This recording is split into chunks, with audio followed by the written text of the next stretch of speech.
Alright, you guys, welcome back to Time Wizard Refurbished. This is round 4.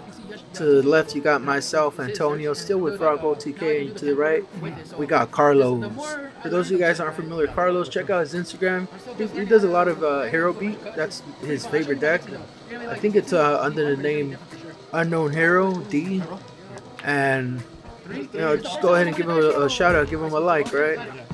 So we do roll the dice, and I do manage to win the dice roll.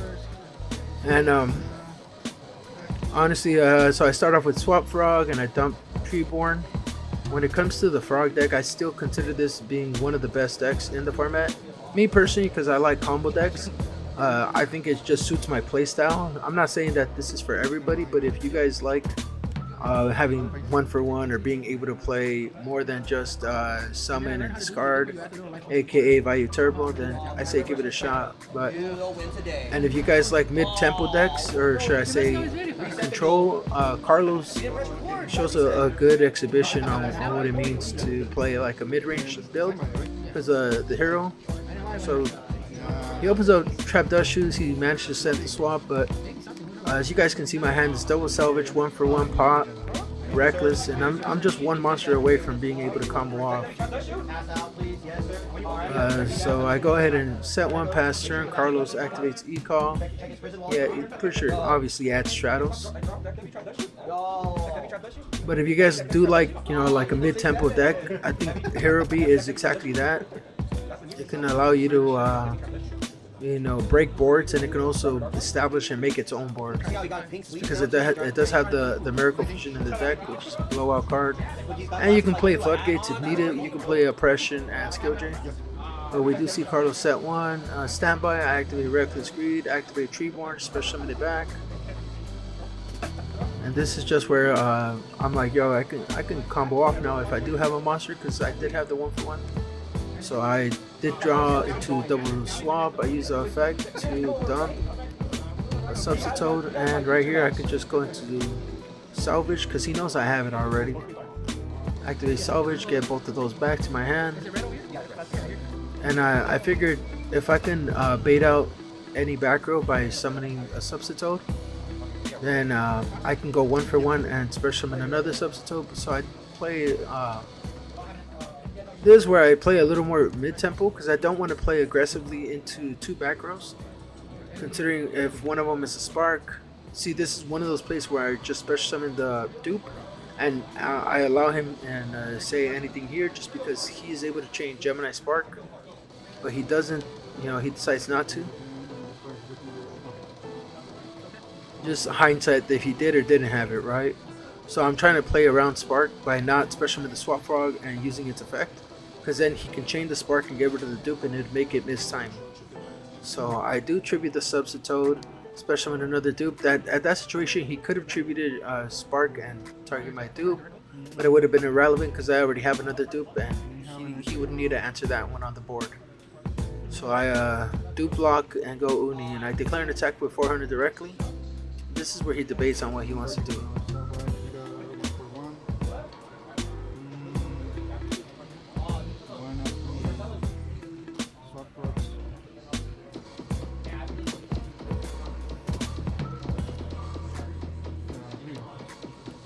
But he does ultimately decide to activate his face down, and it is a Mirror Force. And I'm just like, alright, I guess, he didn't chain a Spark, he wasn't negating earlier, so I activate 1-for-1 discard, special summon, activate salvage. He's still no response from him, so in this case I'm like, I'm gonna freely just dump my whole deck and shrink it. He does know that I have a pot in my hand because of that Trap Dust Shoe, so I'm able to just shrink my deck down and get into my power cards, which in this case, like another pot would be good, but mainly set up into a tuner play, mainly getting into Fishborg to the graveyard.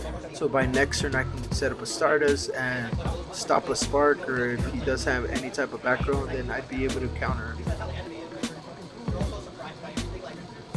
And as you guys are able to see, I was able to add the Fishborg, or should I say draw the Fishborg. Then I discard it to special the swap.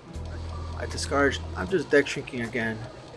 And at this point, I'm just like, all right, I have everything or all the tools that I need in the graveyard, mainly fishboard, and I have a established board that he has to answer. If not, I'm gonna flip flop, return his board, and then OTK him. So this is where Carlos is debating on what to do, and this is where I mean this deck can get pretty ridiculous because it puts your opponent on answer my board. If not, I'll go ahead and set up or even if not even just set up OTK because I already have 4. I would be able to tribute 4 monsters, and I already have the fishboard and graveyard. So this is where I see Carlos just really think on how to break this board. He would have to go into like absolute zero, tribute the absolute zero to get rid of my dupes, or yeah, it's just unless he has like a fossil dino, then he'd be able to nuke my board. But he does debate on what to do. Ultimately, he does have a spark. He did have it, and he tributed, destroyed my face down flip flop. And now he's still just debating. The Great Wall of China right here. I say the Great Wall of China. That thing's been alive for years and it's still standing. So he does decide to normal summon the ocean, activates Miracle Fusion, banishing the alias and the ocean, special summons the Ab-Zero. And he does have another miracle, so he banishes the ocean and the Stratos to special summon. And a new chain leak, the absolute zero destroys it, and I get my dupes, and I get 2 more frogs in my hand.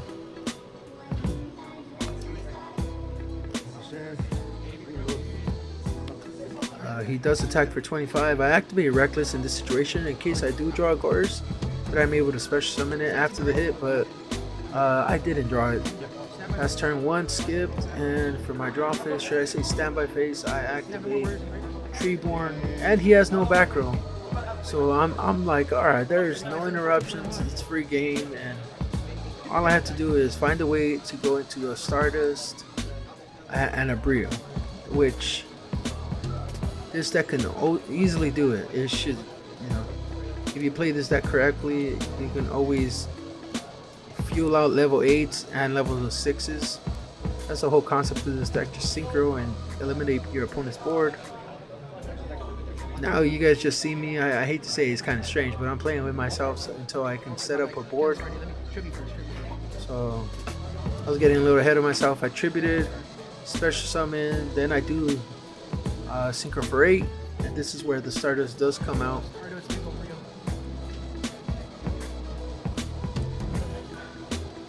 And you guys might be wondering why I didn't go into the Colossal and to Armory Arm. It's because I didn't have enough life points. At this time I only had 15, and if I go into Colossal and equip it, it would be 35. And I would need to do 3 times, so 35 at 3,000. Or should I say, he had no warriors, so yeah, I would have taken way damage. It would have been 700 each, 714, and then 1 more attack, I lose. But I do activate Murray, get my monsters back to my hand, and I'm still trying to combo off here. And I go Substitute, effect to a Fishboard to special summon, then tribute out for Substitute. And now at this time is when I shrink my deck down some more. And then I'm going to go into Dash Frog to special summon the Fishboard. I tribute it 1 more time. I'm just like, hey, I'm just going to shrink my deck down so that I don't draw the cards that I don't want to see.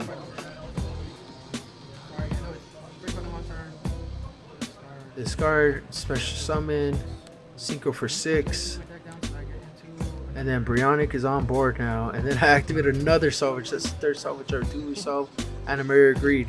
I think it's a pretty nutty play, which is going into salvage into Mirror Greed, which is, drawing 3 brand new cards if you think about it. And right here, I remember explaining to him, I told him, if I draw 1 more pot, this is game over. And that wasn't what I was really trying to go for. I was trying to just establish board. And then I do manage to play upstart, and this is where I was like, this is crazy, because I did manage to draw the other pot, and I did a little bit of math, and I thought, 19, 19, 3 19s to 23, and Goyo would be game. So I activate the swap, return it to my hand, discard it to special summon the fishboard. Then I secret for 6, so that's Goyo Guardian. And then I activate the pot right now in a sec. So I do activate the pot, and I return all 3 Death Frogs. I told him as long as I don't draw one of these Death Frogs on board, it would be 10,000, over 10,000. Just because, oh look at my dogs, they're getting nice. But anyways, I do go ahead and activate the pot, return, and because Substitute contributed itself and Fishborg, I can discard 2 cards, so that's 19, 19. And the Substitute itself would also be like that. So I discard the... Yeah. Man, they're getting crazy right now. Synchro, Tribute, Special Summon, Death Frog, and that's game. That's well over 10,000.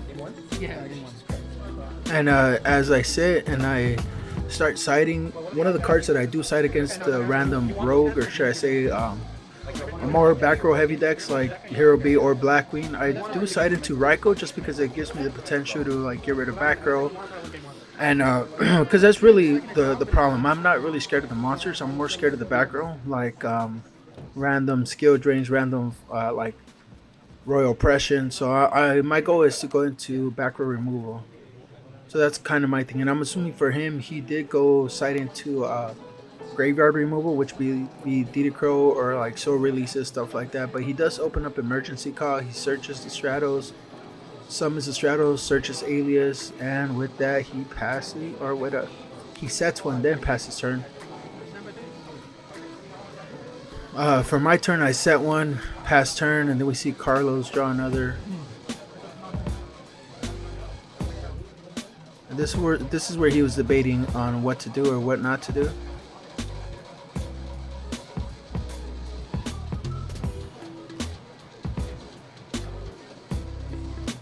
In my head, I'm like, what does he have? A Kai's he randomly sided into? But as you guys can see right there, he does have the Diva. He's debating whether summoning it, but he does ultimately summon it. And he special summons another Diva. And in my head, I'm like, alright, he's going to go Brio, bounce my face down.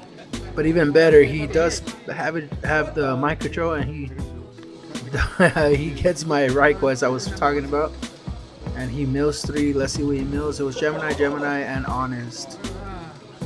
And it's a little unfortunate just because off of that he's able to synchro into an 8 or 6, or he could do a 6 and a 4. See, if I would have drawn Kai's instead of that, I would have lost this game. Because then I would have been sitting with a dead Kai's in my hand that does nothing. And I did say that if I drew Kai's instead of that, I would have lost, because I would have been sitting with a Kai's in my hand that does nothing until I'm able to get into a Treeborn or Swap Frog. So, I just feel like it does give a little more versatility to this deck. Ultimately, he does decide to synchro for starters. I think he was just doing the math, because if he would have attacked with the other two, it would have only been 2,000, and starters, he's able to do a little more damage. But he does set one back and pass his turn. And this is where I have to think now, like, dang. Because I know he can go into Brio the following turn by summoning the Alias he searched. So I have to try potentially making a play right here. But I just go Substitute, summon the Swap, dump the Treeborn. And I'm just going to get rid of the Diva, hope if I live. But he does have the Mirror Force once again for my Swap Frog. I set one background and I pass turn.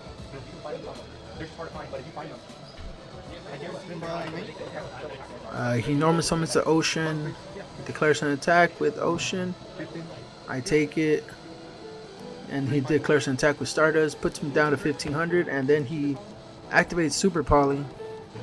And I do have the Wing Blast for the Absolute Zero, so It was I mean, a greedy play on his end, and I got lucky because I ideally, you know, these frog decks that play Rikeki breaks. So with Stardust have on being on board, if it was a Rikeki break, you know, Stardust wouldn't have been able to negate it. But the downfall is that I have to play Pot of Avarice for my turn, and not be able to special summon the Treeborn, because I'm top decking right now. I'm trying to get an out. I set one back row, set another monster, and pass turn. He summons the alias he searched earlier, gets rid of attacks with the Stardust. I do have tokens. He attacks a token, and he passes turn.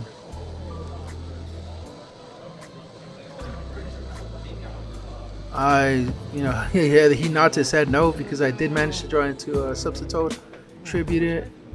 The only thing is that at this time, if I try crashing with the Death Frog over the alias, I lose to an honest, right? I need to find a way to get into a Brio to bounce the Stardust and then bounce the alias and then attack directly, then set up a dupe block. So even following turn, that if he does manage to do summon an alias, he still has to get rid of the dupe block prior to being able to attack. So I don't flat out lose to an honest.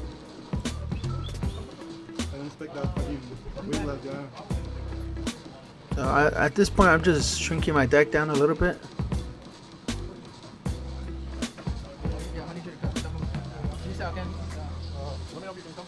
I will.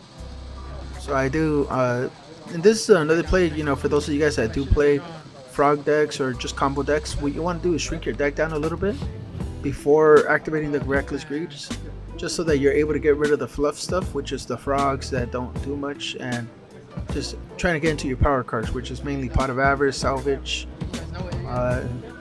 anything that can help out in these scenarios. So I did activate Maria Agree, Shuffle 2, and I believe at this time I was just digging for a fish board. So I'm like, I'm just gonna dump everything once again, and potentially all I need to do is get to a fish board and I'll be okay. I do activate another Maria Greed, returning the desk and the swap.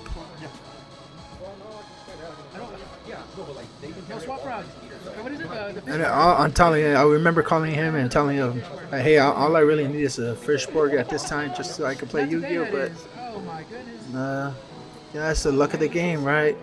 Keep in mind, 3 fish board plus a foolish in the deck, so that's 4 out of potentially 12 cards. I think probably I even say 15. So it's almost like a 33% chance that you see it, but that's the downfall of this game, right? You have to see it, and it doesn't always work out like that. Ultimately, so I just go into a soft dupe block, and I'm just like, this isn't gonna do nothing. And he does have the Lightning Vortex. He discards the Voltec, and yeah, I wasn't able to get into a fish board on that game. It's just a little unfortunate. So. And right now I'm taking out out of the Raikos and stuff like that that's a little slower, just so that I can combo again. That's all I'm trying to do. I want to go turn 1 combo, set up a dupe block, and set up a real back row, so that for his turn I'd be able to answer everything, or potentially even go into a Stardust. That's just the goal of, you know, the deck. Oh, and then aside from that, I don't know if you guys see, but we did switch cameras, so you guys can see the color difference. It's still the same things. We're just going into game 3. It's just that the memory, for some reason, I forgot to take my spare SD card, and it died.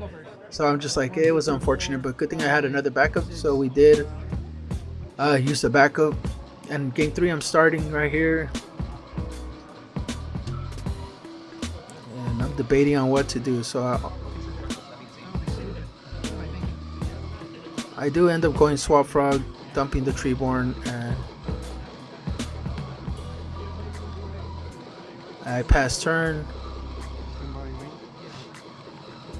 You see Carlos start off with Yugioh, so he does get the Stratos again, turn 1, and he's gonna search out. Let's find out. He does search out Ocean.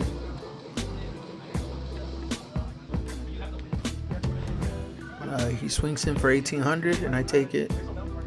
No gores at this time, so yeah, I'm just happy to live. But he plays Power Filter. For those of you guys that aren't familiar with that card, it says no monster with 1,000 or less attack can't be special summoned to the field. So I'm just like, alright, I guess that's his way to out my Treeborn. But he summons Oceans past turn, and in my head I'm like, yeah, that's correct, because if he can't beat a Dupe Frog, this makes sense. So I do manage to play Reckless Greed, and funny enough, I have another Reckless Greed, and I think that's one of the nuttiest things you can do, is which is open up double Reckless, aside from opening up Trap Dust Shoot. And I do have Draw into the Heavy Storm, and this is where it's just gonna go wild, right? I discard the Fishborg, especially with the Swap Frog, and then I dump the Substitute just to deck shrink, and then my face down was another Substitute, and I summon a Dandy. So I tribute off the Dandy. That's gonna give me 2 tokens with a 1900 Death Frog. So yeah, the writing's in the wall, right? All I have to do is, I can even do double Armory Arm, or I could just go Brio and then OTK with the Fishborg by discarding, special summon the Fishborg, Synchro for going, and that was game. And I did have a pot in case you guys were wondering, so that would have been the extra 3 Death Frogs. GG's to Carlos. Check him out on Instagram, Unknown Hero D. And for us, check out TimeWizrdRefurbished. GG's. Catch you guys on the next one.